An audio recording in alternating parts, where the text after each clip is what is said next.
Piano d'azione per l'energia sostenibile, l'acronimo è PAES. A Raffadali, giocando con le parole, è diventato il nostro paese nel 2020. L'iniziativa è stata presentata nella sala convegni della Biblioteca Comunale. In prima fila il commissario straordinario Lucio Guarino.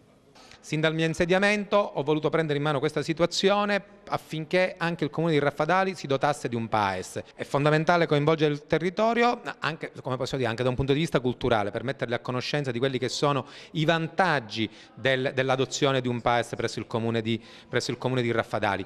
Vogliamo beneficiare di risorse comunitarie per investire in questo settore. Si tratta comunque di investimenti, ripeto, che andranno comunque a vantaggio della comunità locale e soprattutto delle nuove generazioni. Nel corso della serata si sono registrati gli interventi del professor Antonello Pezzini, consulente PAES incaricato dalla Presidenza della Regione Siciliana, e dell'ingegnere Raimondo Marchica, progettista incaricato dalla redazione di questo nuovo strumento, il cui procedimento è stato curato dall'ingegnere Rampello. Il PAES è una raccolta dati come preliminarmente, cioè, per fare un esempio, percorsi di mezzi di raccolta nettezza urbana e consumi di gas, consumi di gasolio, consumi di benzina di mezzi pubblici e di mezzi appartenenti al comune, numero di pendolari, cioè quindi tutto quello che consuma energia va elaborato per vedere come abbattere i consumi e sostanzialmente abbattere quindi questo 20% di CO2. E noi abbiamo già un sito con un questionario per vedere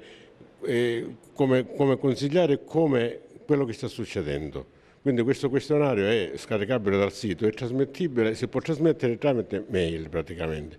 L'ultima parola per l'approvazione del PAES spetterà al Consiglio Comunale, già protagonista nella fase iniziale, quando ha dato l'ok per l'adesione dell'ente al patto dei sindaci. È un patto tra tutti i comuni, tra tanti comuni europei, e ha come obiettivo il famoso 20-20-20 per il 2020. Questo è un obiettivo ambizioso, non so se ci riusciremo, ma è meglio puntare l'arco più in alto di dove si vuole arrivare per poi arrivare all'obiettivo perché ci siamo previsti. E comunque questa è la direzione giusta per andare avanti, per consegnare ai nostri figli un ambiente migliore e anche possibilità, prospettive con la green economy economiche, perché è un'opportunità per le imprese che vogliono investire sul settore dell'energia pulita, dell'ambiente, e quindi dobbiamo andare avanti su questa strada.